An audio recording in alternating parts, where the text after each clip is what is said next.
This is how they often see the war. Canadian soldiers in Afghanistan are trying to spot enemy insurgents in the fields at night. They appear as little more than small white shapes in the distance, but a closer look reveals they're carrying something. They're suspiciously walking from high feature to high feature to a tree line. Just with... Is that by our range? Yeah, by our range. In the dark of night, Canadian Lieutenant Shawn Veinot can't figure out who is in the fields outside his camp. His concern that whoever they are, they're planting a bomb. They would walk around with what appears to be a jug, okay, and then shovels again, jug, yeah, kind of like creeping around. It's oh, like okay, suspicious movement, not yeah, just like I'm farming my fields, yeah, kind of look. The decision is made that it could be an insurgent threat. This is the Canadian response. Fire!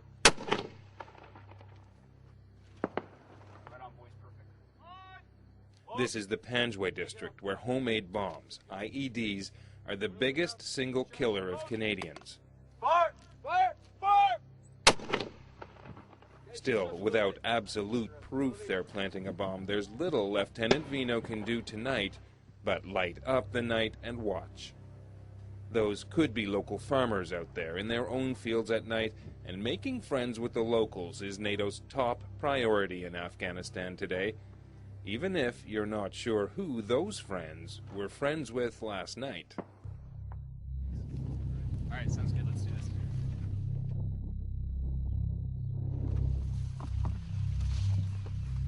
For almost a week, cameraman Mark Robichaud and I spend days and nights with Delta Company here in the southern Afghanistan village of Nakhone.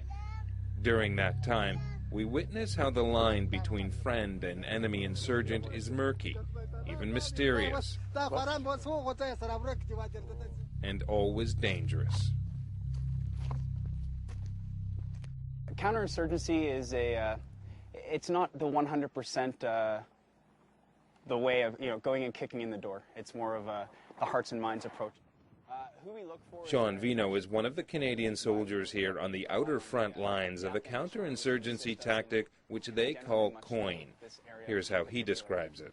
If need be, we need to clear a village, we will clear a village. That's one of the steps of COIN. However, when we hold and build and enable, that's when we sit down with the elders like we have on patrol and sit down about development projects, how we can increase security in the villages and things like that. Veinot commands 12th Platoon, a small group who spends much of their 7-month tour at one of the patrol bases here, an abandoned school.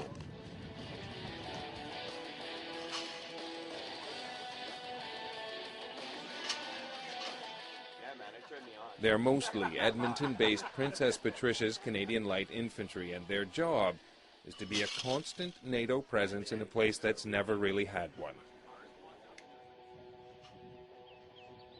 Till recently, Taliban soldiers lived here, and even now the Afghan government has little influence in Nakhone, but Canadians mean to change that. The philosophy of COIN is it's to secure the population, is the population approach. So in order to be 100% with the locals, we have to live with the locals. And by increasing security in the villages, we have to live next to them. So if they have an issue, they can come to the front door and basically ask for our assistance, and we're here at a moment's notice to help them.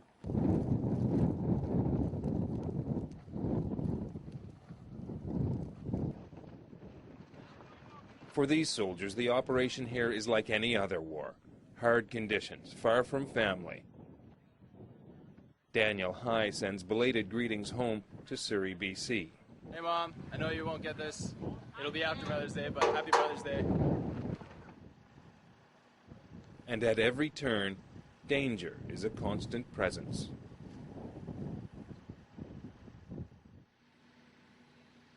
It's 7 a.m. 12th Platoon is getting ready to visit an elder in a nearby village. We'll be heading out the southeast corner from Balpine, coming to the 435 Easting, heading directly south through the grape fields as much as south as possible as we can. Their route will take them through the same fields where they watched the suspicious activity the night before, and every contingency is planned for. Actions on IED contact, immediately halt, check for secondaries, at which point the Chimos will clear up to the casualty. Canadians call foot patrols here IED hopscotch. Delta Company has already found more than 3 metric tons of explosives in and around this village. They find IEDs almost daily, so every step is taken with caution. Sometimes they find them before they explode, sometimes not.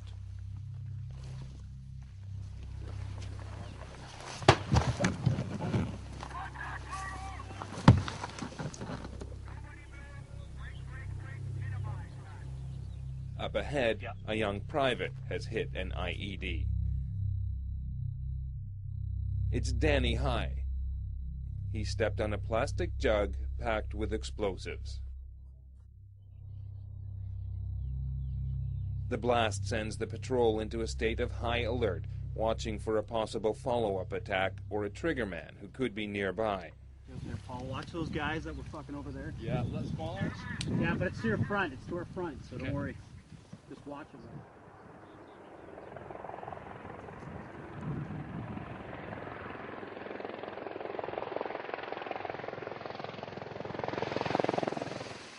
High is carried out to Kandahar airfield.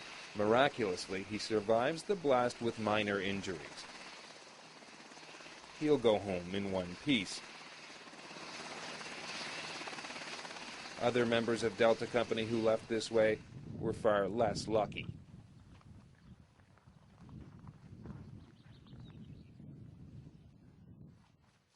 Despite the obvious danger for High's comrades, the patrol continues. Every step, a sigh of relief. Remember, building relationships with locals is the mission here.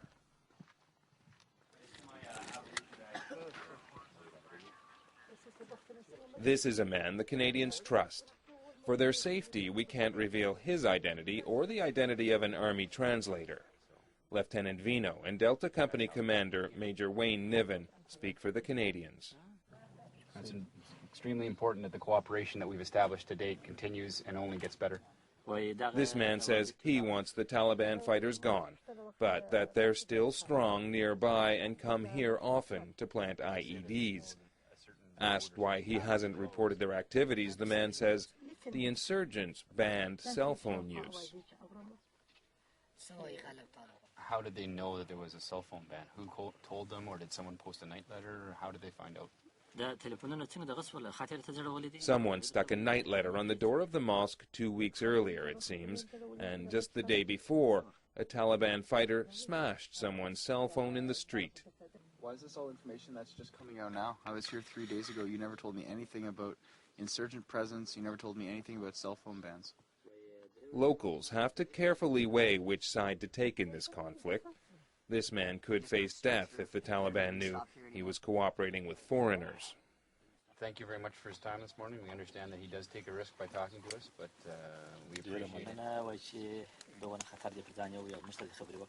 Who's really friendly seems impossible to tell sometimes, but Wayne Niven says there are concrete signs of progress. Yesterday, in fact, a local national came to one of our platoon patrol bases and mentioned that there was an improvised explosive device within the village itself.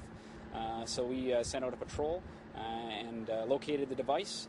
And in fact, right in close proximity to that device, we found a rather large cache of materials for making additional improvised explosive devices. The fact that there's so many IEDs around here, not just strikes, but you're finding a lot still after all this time. Does that discourage you at all? No, it does not. The fact that this platoon alone has taken over 1.5 metric tons of IED components or homemade explosives or anything like that has shown that we've severely degraded the Taliban capabilities in this area.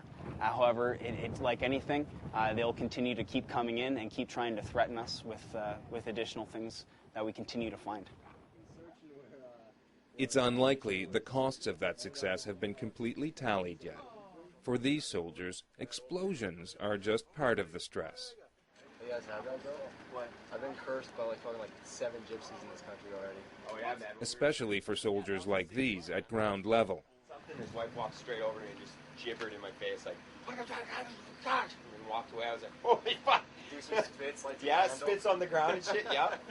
Like, Second week in Afghanistan, I don't know what the fuck these guys do. They may look relaxed, but there's a constant stress from constant unseen danger. The next green grape field down with the door. Okay. And that one there, but we haven't been able to get any eyes on. Okay, roger.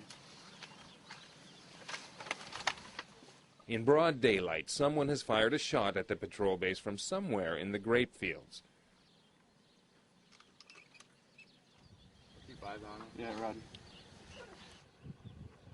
Afghan soldiers run into the fields to investigate, but this man is just a farmer. And then we also try and, The stress of that confusion takes its toll. it's hard, right? Because you don't know who's who, right? You know what I mean? Like, it could be a farmer, it could not be a farmer, so it makes our job a lot more difficult. But Master Corporal Mike Leonard says the worst part is not being able to fight back. right, because there's no enemy, you know what I mean? It's just you know, a little sand monster that's gonna bite you when you don't know when, right? It does play mind games. I know a lot of the guys are getting pretty stressful because we're nearing like the last week of being here, and for the next roto coming in, they're walking into a stress game right from the start. We had a pretty long tour. We've found tons and tons of IEDs and IED components all over the place. So like I know my IED tolerance it's no longer there. I can't deal with it anymore. I'm done with IEDs. Yeah. Cal McDonald is on his second tour here and clearly out of patience with relationship building. Does that generate animosity towards these villagers? Yes, it does. You learn to love to hate them, and it's a sad thing to say, but off my last tour, it's the same thing, right?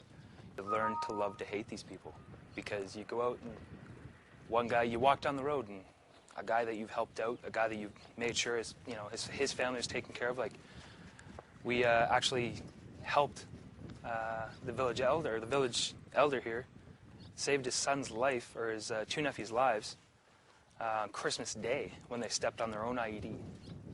So we helped them. Seen him down the road there not too long ago. One of our guys ended up stepping on one of his lower men's something. Yeah, and there's nothing we could do to him.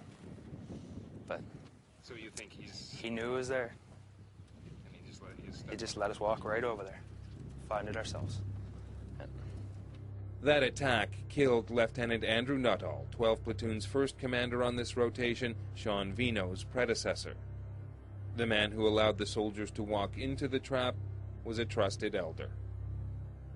Well, for sure, it is frustrating. I mean, I feel their frustration. We've lost 4 soldiers in my company since the beginning of this tour. In fact, the only 4 in the Canadian battle group over the last 7.5 months. But what I say to them is that even the most frustrated soldier can see the difference that we've brought to the area with respect to security. 2 hours after this interview, Delta Company loses its 5th soldier, Private Kevin Mackay of Barrie, Ontario. Delta's other fatalities, Sapper Stephen Marshall, Sergeant John Fout, and Private Tyler Todd, were also killed by IEDs. It's Doc's last day here working with us. He's going back to Shoja on his way back home to Canada, so awesome job, Doc. It's good working with you, Doc. You did a really good job with us. A year and 8 months later, I'm going home. 155s were hooked up to be used as an IED. While we visited the patrol base, platoon members were already beginning to rotate out. But it's clear the new Canadian battle group moving into Nakone will also have its hands full pinpointing the enemy. A call sign tree has just engaged a new type of insurgent. Your culvert tree, a root round, a 25mm round were fired from Hilltop OP. Darryl McIntyre, CBC News, Nakone, Afghanistan.